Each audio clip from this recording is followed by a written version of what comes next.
Good evening and welcome to today's lesson on chemical equations. Sorry, this lesson was supposed to be a live one, but my gadgets failed and therefore that's I had to record it later. I hope you shall find it useful. Now, the the topic is on chemical equations. How well do we do balanced chemical equations? This is such a challenging area for most students in across almost Form 2, 3, and 4 because in any exam you are bound to find some equations that you're supposed to write and balance. Now, most students miss this because of a few hitches here and there, and we are addressing that in this lesson. So let's have a look into it. Now, chemical equations are also called stoichiometric equation, whereby it's a balanced chemical equations with all the symbols and everything done properly. Now, uh, what does it entail to do a well done chemical equation? Now, you'll see that whenever you want to do an equation, you have to know the nature of the reaction. That's the broader perspective of what kind of reaction will the chemical reagents undergo to form new products. Now, in this case, I mean such reactions such as direct synthesis, whereby you're combining two elements or more than two elements to form a product or products. It could be thermal decomposition, could be double decomposition, it could be acid-base neutralization, it could be a reaction of a metal and an acid, a metal carbonate and an acid, or a metal carbonate uh, thermally decomposed. So all those are the nature of reactions that we are referring to. After that, we are supposed to know what kind of reactants are they. Well, once they react, what shall they form as a product?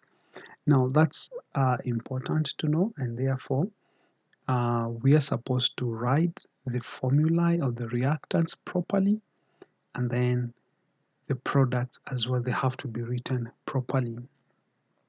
Now, when you look at these set of equations, simple equation that I have here, A plus B, we form C and D.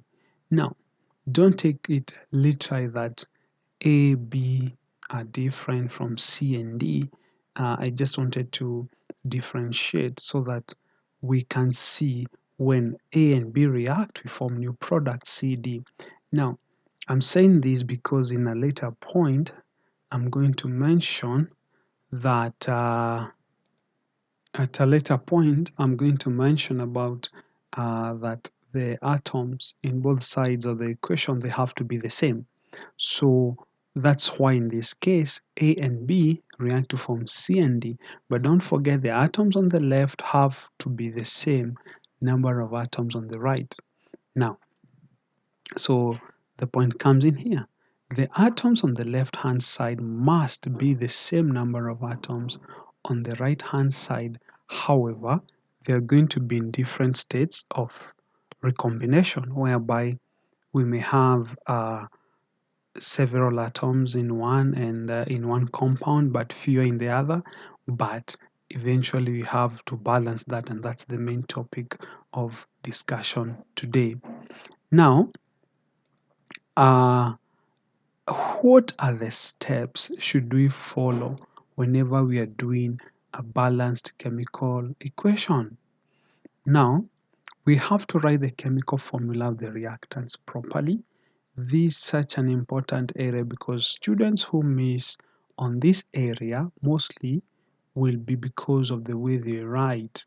Now, I always tell my students that they should be doing the chemical formulae the way our class 1, 2, and 3 teachers taught us, or maybe now we have the grade 1 and the 2 and the 3 and so on.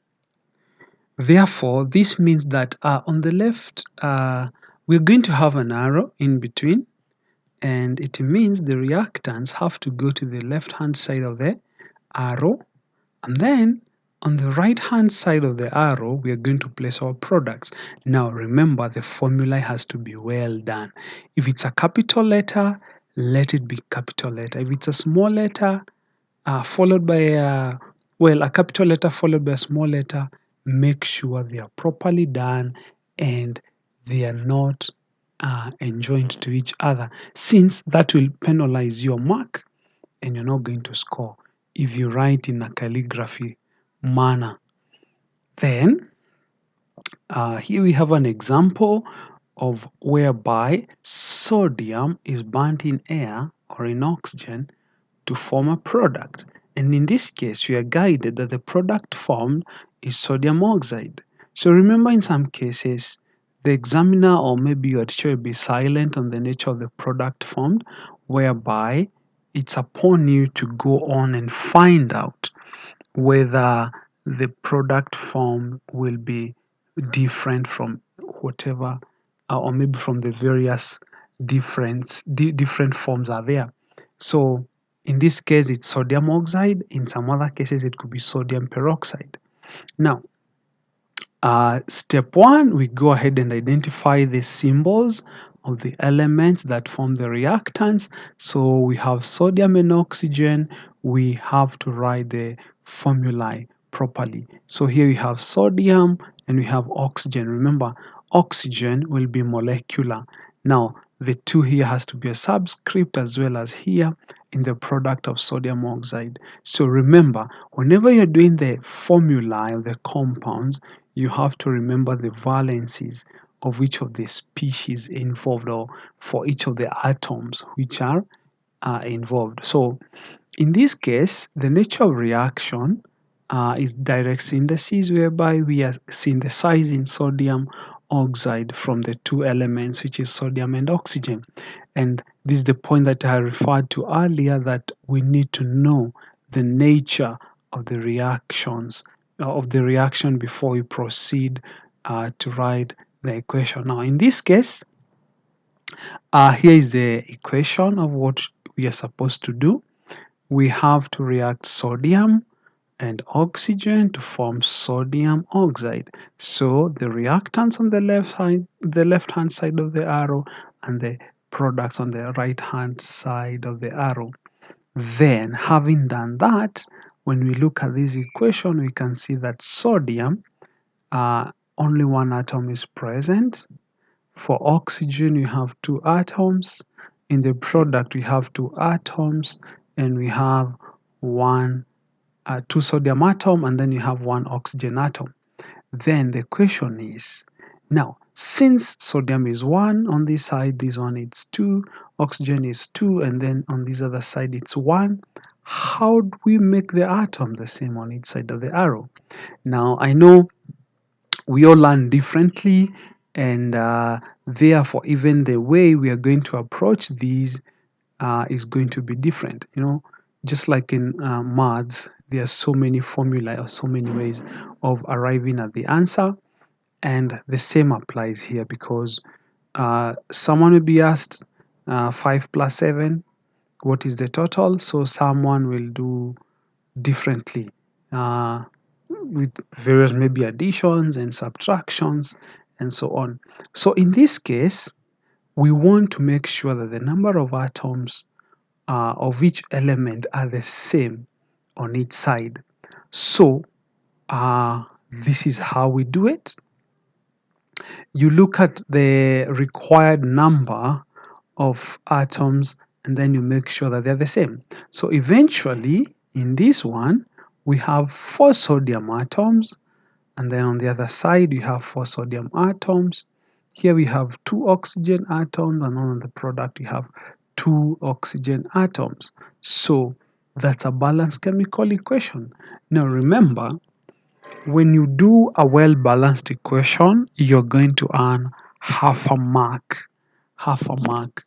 However, all the formulae of the reactants and the products must be correct for you to score that half a mark. Now you'll ask, where does that other half mark come from? Because most of these equations will always carry 1 mark. So where does the other mark come from? Now, that mark will be obtained from you doing the right state symbols for each of the species present. Now, what do I mean by that? State symbol for the reacting species. Remember, the state symbol may vary depending on the nature of the reaction.